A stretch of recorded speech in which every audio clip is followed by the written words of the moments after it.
তো বন্ধুরা, আজকে হঠাৎ করে আবার প্রোগ্রাম হয়ে গেল না বলা কয়।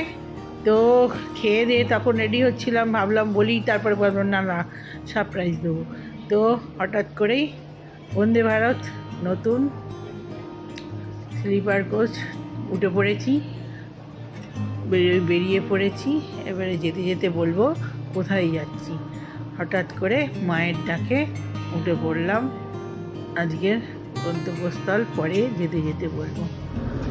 তো প্রথম ট্রেনটা বেরিয়েছে যখন, তখন থেকেই যাব যাব করছি। এই হলো সময়। আর এই যে বগির কোন বগিতে পড়েছে খুঁজছি আমরা সিট নাম্বারগুলো। তো লাগেজপত্র ঢুকিয়ে আর এই যে বসে পড়েছি। আর ফার্স্ট ক্লাসে সব আমাদের বগিতে পড়েছে সামনের দুজন স্বামী স্ত্রী, একটা বাচ্চা, আর আমরা দুজন মা ছেলে। তো এই হলো আমাদের ভেতরের রুমের। আর যেহেতু অন্য লোক আছে সেই জন্য একটু অসুবিধে হচ্ছে প্রথম কিন্তু অসুবিধে হলেও তো আমাকে ভিডিও করতেই হবে। তো তবে একটা সুইট খুব বাচ্চা, একদম ভালো, খুব মিষ্টি একদম। তো বসে বসে কথা বলছে খুব। তো ওরাও মানে যাবে একই জায়গায়। এই যে বাচ্চাটা তো মায়ের সঙ্গে কথা বলছে। তো ওনারা এসেছেন হায়দ্রাবাদ থেকে, ওখানে চিকিৎসার জন্য গিয়েছিল, যাচ্ছেন আমরা যেখানে যাব সেখানেই। তো এখনও ছাড়েনি, এবারে ছাড়বো করছে। আর 6:20-তে ছাড়বে আর কি। আর ছেলে ওখানে গেটের কাছে দাঁড়িয়ে আছে, ও দেখছে কখন ছাড়বে তখন আসবে। ও বললাম আমি সামনে আছি। এই হলো ব্যাপার। এবারে আর খাবার টাবার আমাদের সব বলা আছে, চা আর সব যা যা দেয় তাই বলা আছে।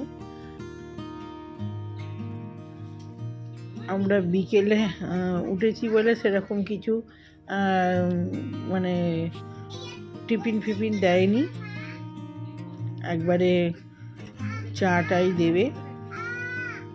আর বসে আছি এই যে। এখনও আমরা নতুন লোকে মানে কথাবার্তা হয়নি, আস্তে আস্তে চেনা পরিচিতি হবে, কথাবার্তা হবে।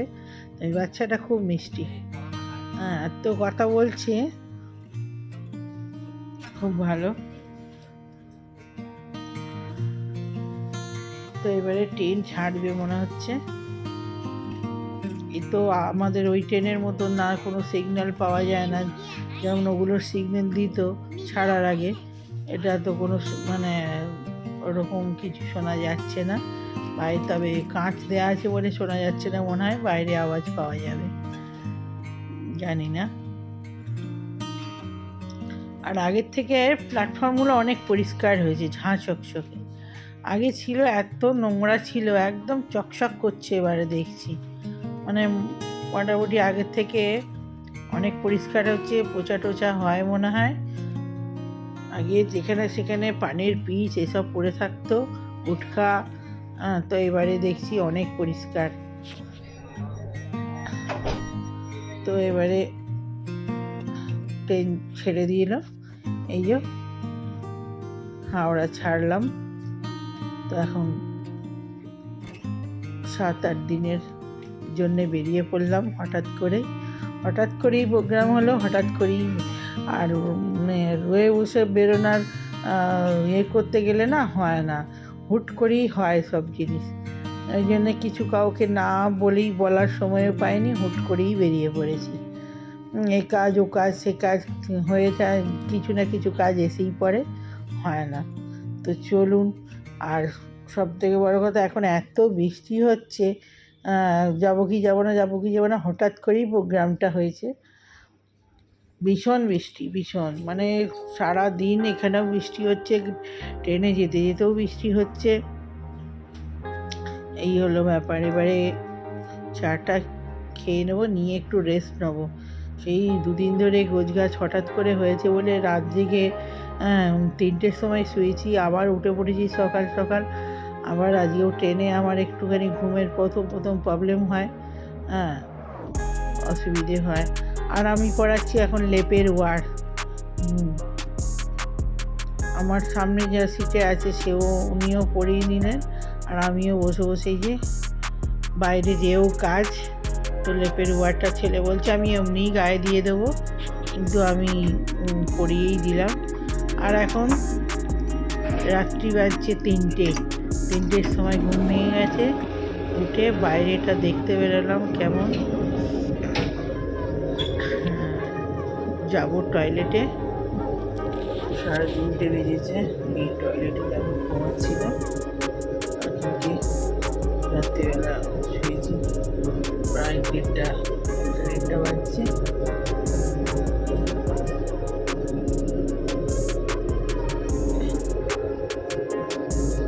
কালকে বন্দে ভারতে চেপেছি হাওড়া স্টেশনে, 6:20 ছেড়েছে পাক্কার, আর সকাল 8:20 নামবো।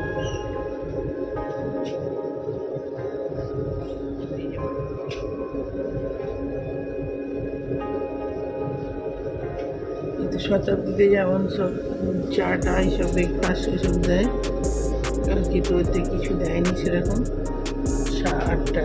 8টায় খেয়ে সব শুয়ে পড়েছে, সব ঘুমাচ্ছে, ছেলে জেগে আছে। 3:30 বাজছে রাত্রে। টয়লেটে যাবো, টয়লেটে লোক আছে,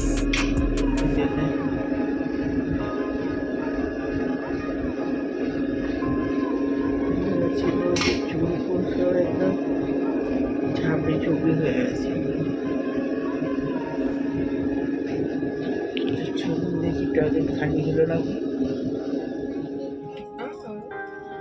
তো টয়লেট থেকে বেরিয়ে আর একটু শুয়ে পড়েছিলাম আবার, আর হয়ে গেছে সকাল সকাল।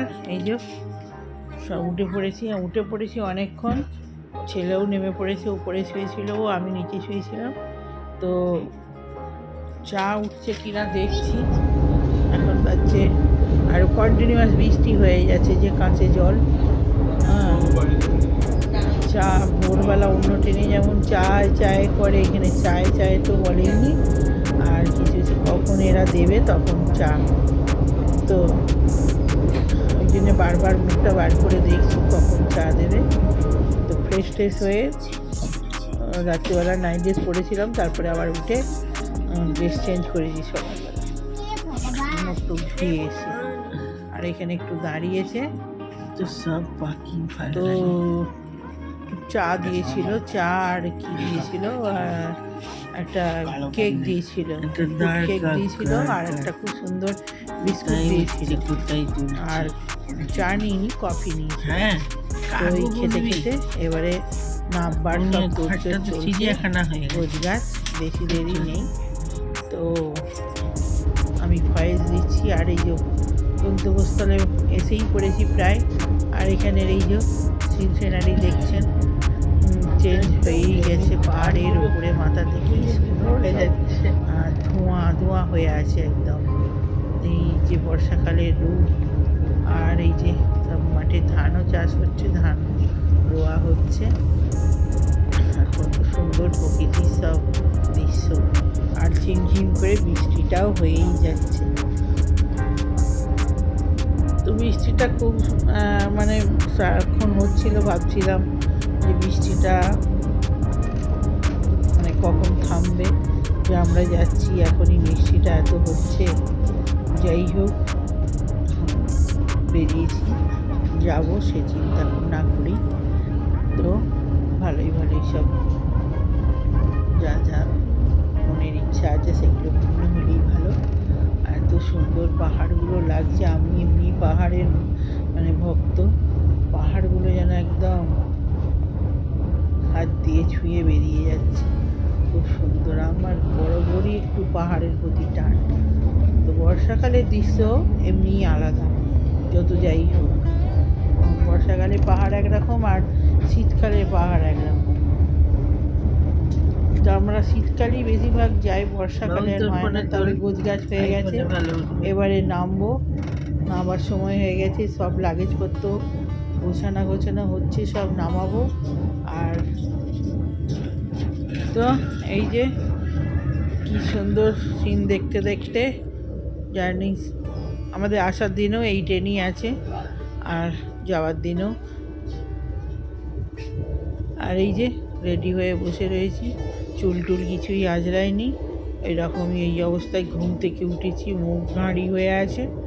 এই হচ্ছে মানে মেজাজ একটু খাট্টা খাট্টা হয়ে আছে আর কি। ঘুম থেকে উঠে ট্রেনে আমার ভালো ঘুম হয় না, ওই জন্য একটু মুড খারাপ আছে।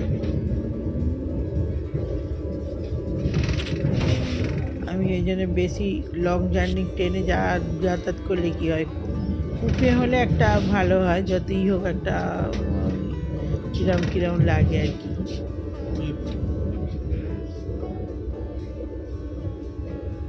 তো ঢুকেই গেছি যেখানে আসছি। তো এই সুন্দর দেখতে দেখতে মানে সময় কোথা দিয়ে পার হয়ে যায়, এতগুলো ঘন্টা তার ঠিক নেই। এবার 8:20 আমাদের ট্রেনটা ওখানে থামবে, স্টেশনে ঢুকবে। তো মনে হচ্ছে দেখে, টাইম দেখে মনে হচ্ছে তার আগেই ঢুকে যাবে, এত মানে ফার্স্ট এসছে। প্রথমের দিকে একটু সামান্য লেট ছিল, তো কিন্তু পরে মেকআপ করে দিয়েছে। ট্রেনের সব থেকে ভালো জিনিস লেগেছে মানে একদম বাথরুমটা।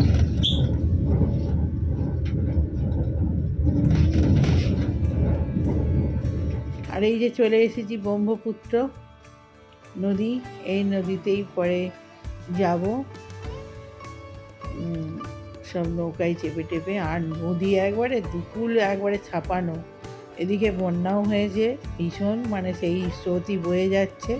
এই ভয়ে ভয়েই ভাবছিলাম যে এত বন্যায় যাচ্ছি, সব ঠিকঠাক করে দেখে আসবো কি না। তো যাক, সবই ঠিকঠাক হয়েছে। তো আমি পরে ভয়েসটা দিয়েছি, তো ওই জন্য একটু প্রবলেম হচ্ছে। ভয়েস দিতে অভ্যেস হয়ে গেলে ভালো হয়, কিন্তু একটু প্রবলেম হচ্ছে। যাই হোক, ভালোভাবে আপনারা দেখবেন, শুনবেন। আর এই যে আমার সঙ্গে সঙ্গে ভিডিওটা দেখতে থাকুন, সুন্দর সুন্দর ভিডিও আসছে আগামী কাল। আর দেখতে থাকুন কোথায় যাচ্ছি, কী করছি। তো পরে কথা হচ্ছে আবার।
তো এই ট্রেন থেকে নেমে সেই কালকে 6:20 চেপেছিলাম, 8:20 হয়নি, তার আগে নেমে পড়েছি বন্দে ভারত থেকে। আর কোথায় এসেছি বলা হয়নি, এসেছি আসাম। আর এই হোটেলে ঢুকলাম জাস্ট, এই ব্যাগপত্র রেখে আমি হোম টুরটা দিয়ে দিই। তো চলুন, এই যে লাগেজ সব তুলে দিয়ে গেছে, সব জল দিয়ে চলে গেছে। তো ফ্রিজ সবই আছে, এর ভিতরে ফ্রিজ আছে।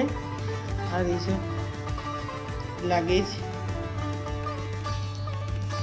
আমার একটা ব্যাগ, ছেলের একটা ব্যাগ, আর এই ব্যাগও আমার একটা, আমার ওইখানে এই যে, আর এটা ছেলের।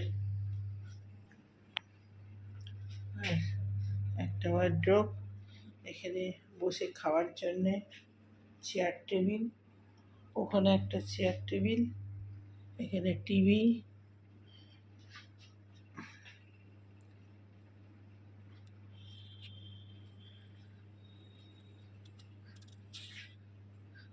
এই হলো বেড, বিশাল বড় খাট, 3জন ওটা ভালোভাবে শুয়ে পড়বে, কিন্তু আমরা তো 2জন। খাট খুব বড়।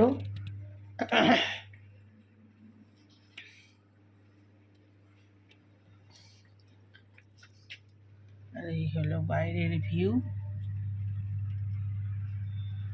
আমরা জাস্ট এই ঢুকেছি, আর এখানে তো খুব সব জলে বানবন্যা হচ্ছে।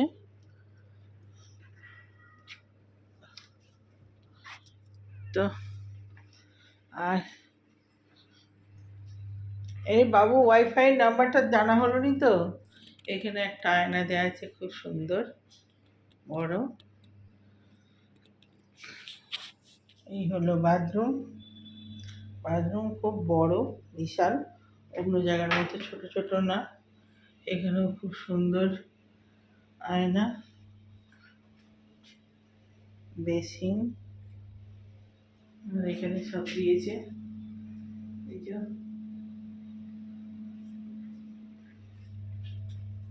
বাথরুম খুব বড়, চান করার জায়গা, এটা পর্দা দেওয়া আছে। এই হলো বাথরুমের সাইজই ছোটোখাটো রুমের সাইজ, বিশাল বড় বাথরুম। তো চলুন, এই হলো হোম ট্যুর দেওয়া হলো।